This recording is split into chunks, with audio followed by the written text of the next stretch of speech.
I came to work for Marshall in 1960 and as a GS2 clerk typist, and I retired in 1999 as a GS14 assistant director to a customer and employee relations director.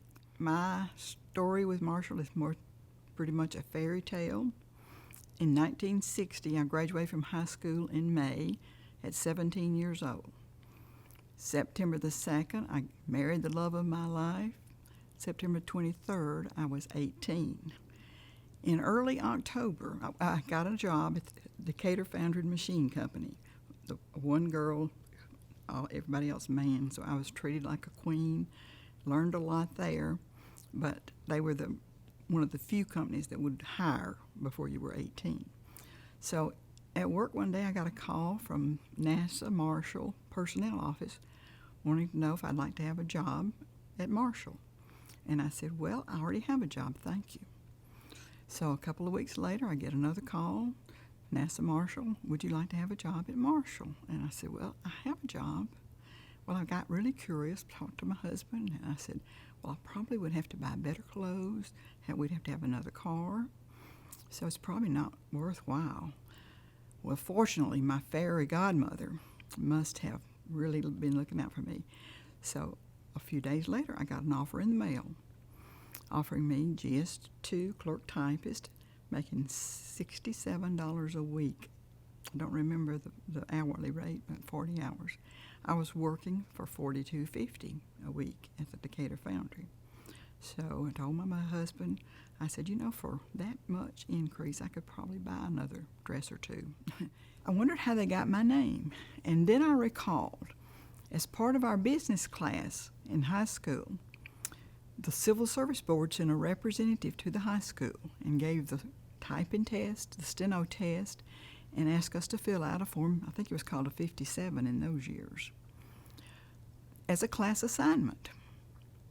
And that just kind of, I just went to class that day, and we had a representative there that gave us a typing test and steno test. And that application ended up in NASA's hands, because I had passed the typing test. I did not pass the steno test. I came over for a physical, was hired, and I was put in a typing pool and farmed out, and in less than 6 weeks, I was picked up on a permanent assignment in the facilities office. And then in 1965, I got an offer to move to Dr. Van Braun's office as secretary to his assistant director, Jim Shepard at that time.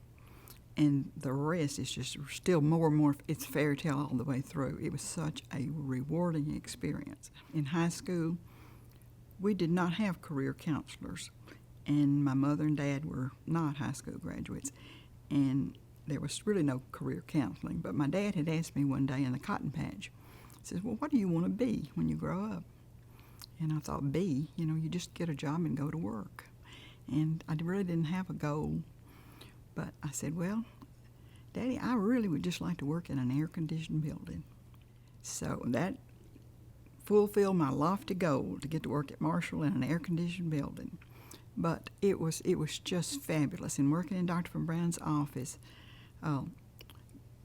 we were separated by a wall, but the door between us was just a cased opening, and between me and his secretary, Bonnie Holmes. So I could see going and coming into his office, and Bonnie was such a wonderful mentor. It was just fabulous.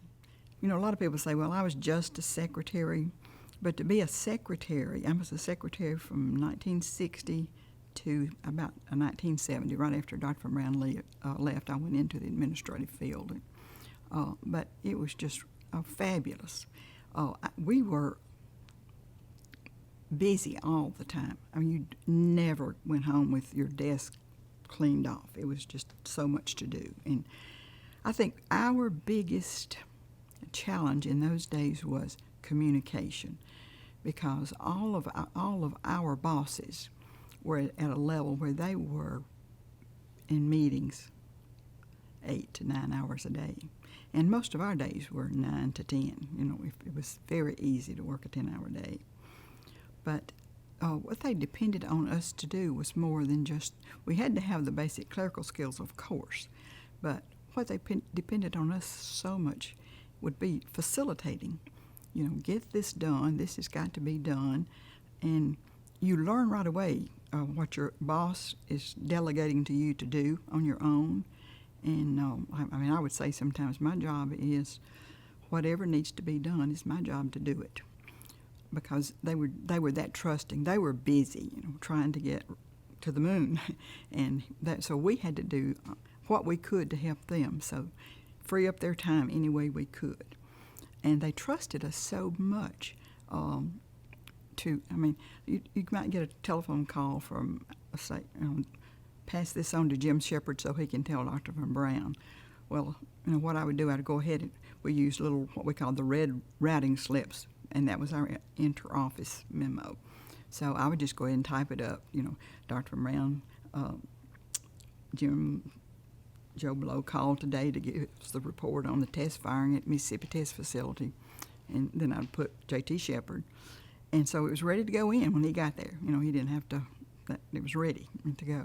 Dr. Von Braun was such a good communicator, and he had the weekly notes. He also had a daily journal. We had access to that in case my boss, the assistant, his responsibility really was to shadow the center director. He attended meetings with him, and his job was to make sure that the center director was offloaded from anything he could do. And then, so of course, my opportunity there was to pick up there, see. But we got to see the daily journal, which had, my boss would, since he was shadowing him, see, he would go in and dictate to the daily journal about all the activities he was part of. So we got to see the daily journal, we got to see the weekly notes, we saw what was going on around the center from the weekly notes, and then we saw Dr. Von Braun's reaction to the center notes. A great part of my job was to receive the weekly notes on Monday and make copies. They would bring me the originals from all the blockheads. I call them the blockheads, but all the blockheads would bring me their weekly notes, and I would copy them, and then they would get a copy of everybody else's. They would go back to them. Then the same thing when Dr. Von Braun made his notes, I'd make copies, and those were sent out. So all around the center, the communications were the same. Everybody pretty much knew what was going on. Now, the daily journal was not shared outside the center director's office, of course. But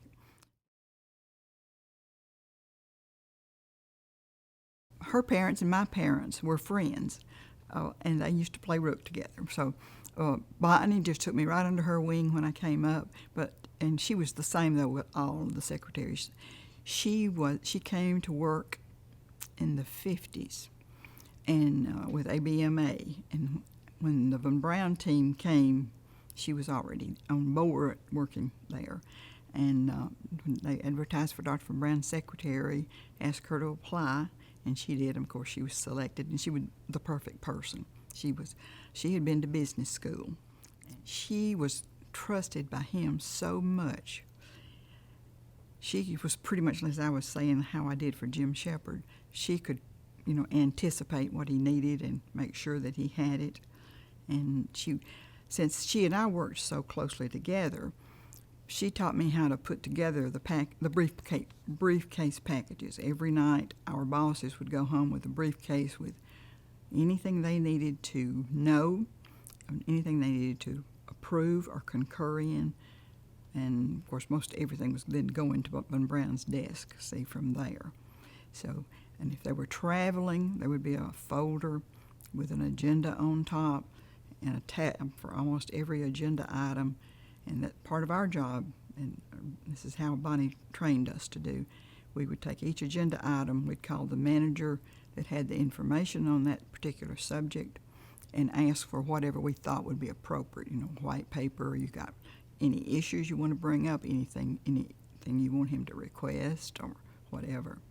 And so when he got to his meeting, everything was there we hoped that he needed. I'm sure there were times he would say, well, I wish they'd asked some more questions, but the managers had a lot of respect for us, and they would, if we called, they would respond most likely immediately. I mean, I was teasing one of my friends I saw recently who used to work for the shuttle office, and I said, Deemer, if I called you and asked for a view graph of the Eiffel Tower, I said, you would have had it there in 30 minutes. And I said, not only that, you would have probably said, and here's a night view as well. You know, it was just that kind of support that we got.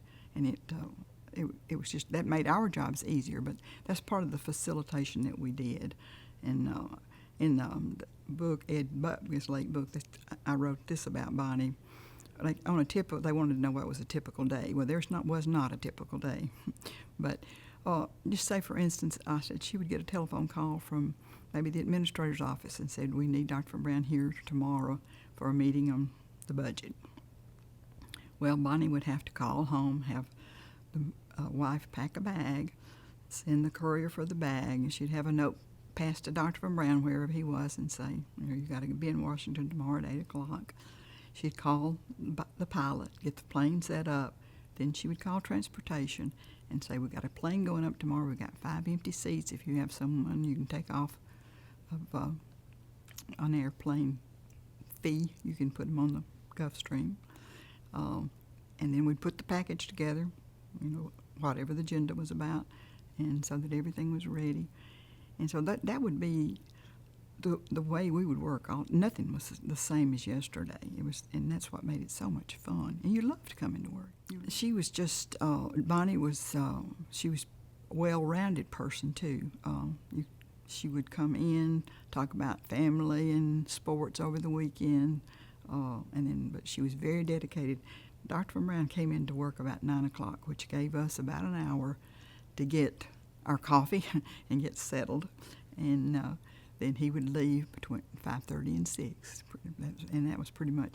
And of course, in those days, another thing with the communications, we monitored their telephone calls, and of course, Dr. Braun's definitely were monitored and transcribed and added to the daily journal.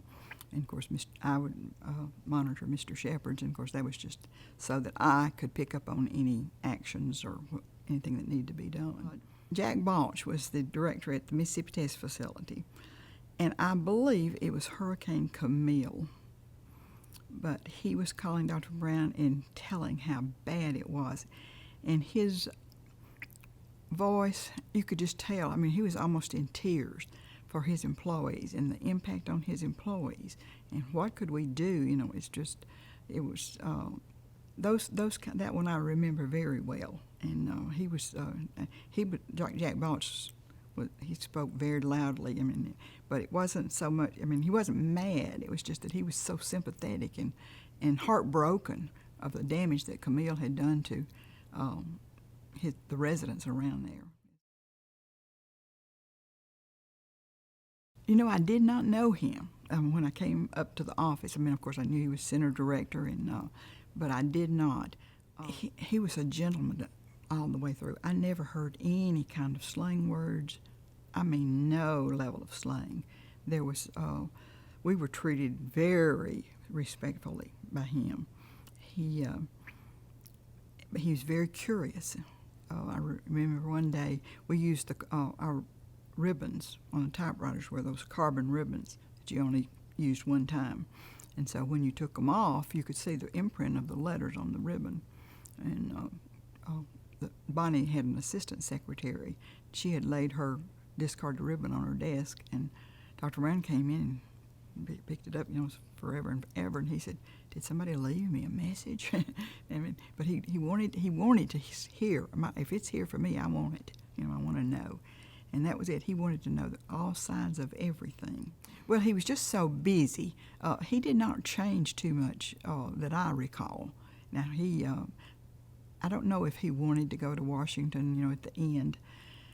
We certainly didn't want him to go, and that I don't know that it was a mistake, but it would seem like a missed assignment from him. But he's the one that had the dream and the start, and all of his team from Peenemünde, they just revered him. They would do anything, and of course we would too. I mean, and we loved him that much. I mean, it was just whatever we can do to make this easy and meet this goal. We wanted to do it. We wanted to be a part of it.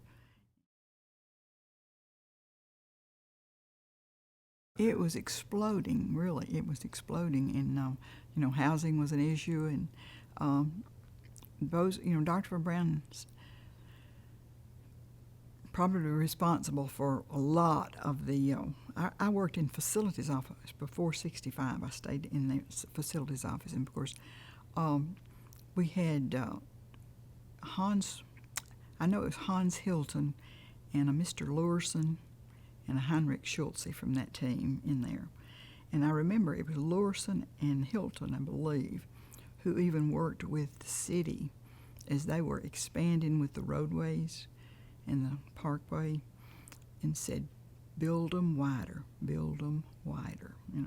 That was because they, from Germany, they had already been through the pains of exploding areas, and the roadways were so important.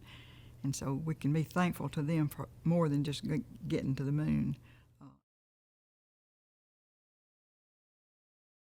You don't want to change. They come in this electric typewriter where you really don't want to change, but it was fabulous. You didn't have to erase anymore. And then when the computers came, then that was just wonderful. One of my basic jobs was, my boss, Jim Shepard, wanted me to initial off on all concurrent sheets. And so my job was to go through the package, make sure that if you were replying to a letter, that all issues were addressed, and it would have all the proper concurrences. Was there anything in there? If I couldn't understand it, he'd say that it needs to be rewritten. And so, a lot of times you have to go back and rewrite it. And so those computers made that so easy. All I had to do is call the secretary at the division level and say, email me that letter, and I'll make these changes, and then you make sure that everybody who has a need to know is getting a copy of this letter when it's signed. And that made it, those computers made that job very easy. Well, it was exciting. It really was. And that's why you just love to come to work and see what's going to happen today. But it was very exciting. And of course, if there were anomalies, we were always, sad. But we knew that somebody was going to get to the bottom of that, and that's going to be fixed. And I was just beginning to realize that, I'm a part of that. I never thought I'd be a part of history like that, and it was wonderful. I got to see a Saturn I and Saturn 1B, and also I was there for Apollo. I got to work in the press office at the Cape for a week. Got to take my family down. My husband, we had an 18-month-old son, and then my sister went down with us so she could babysit, and that was the anticipation of the launch, I think, it was just, in the atmosphere there was just, electric. And of course, to see it go off, you just, you have a pride. It's, in fact, even through the shuttle period, I got to see several shuttles as well, and I got to see one of the Skylab launches, and it's like a patriotic feeling. When I go to a football game and they raise the American flag, tears can well in my eyes. Well, the same thing would happen with the liftoff of something that we had been a part of. It's just, I have an interest in that, and you just feel a pride that it's going off successfully. To look back to Apollo 11, that to be first, that was the first thing you think of. We won that. We are first in space. We have our flag is there, footprint on the moon, and just how fabulous it was. We had had so much success. There was some apathy, I think, even among the employees. Things had been kind of routine. Of course, Apollo 13 kind of woke us up, and there was that risk-reward was a high subject again. Is it really worth going on? And the people, just the person on the street. I think they thought, well, is this really worth it? What are we really getting out of this? And my personal opinion is that NASA was not as good as they should have been in communicating the benefits of the space program, even from the launches, to tell the ordinary person how this is building to a greater achievement. But, Apollo 11, in my opinion, is the greatest American achievement ever. If it had not been for Dr. Von Braun and his Pina Mundi team, we would not have been on the moon in '69. We might have been working on some field of it, but we would not have been on the moon. Huntsville would not have be what it is today. Alabama would not be what it is today. And employees like me, I mean, it was my life. I mean, I owe him so much to provide that opportunity to work with them and on such a mission that was so rewarding and so rewarding to the country. But I was so grateful because NASA, and this started with Dr. Braun, there were no limits. I mean, whatever you can do, you do it. You show us you can do it, and you could get promoted because if you really were sincere and tried hard and did your job, there was just no limit to what you could do.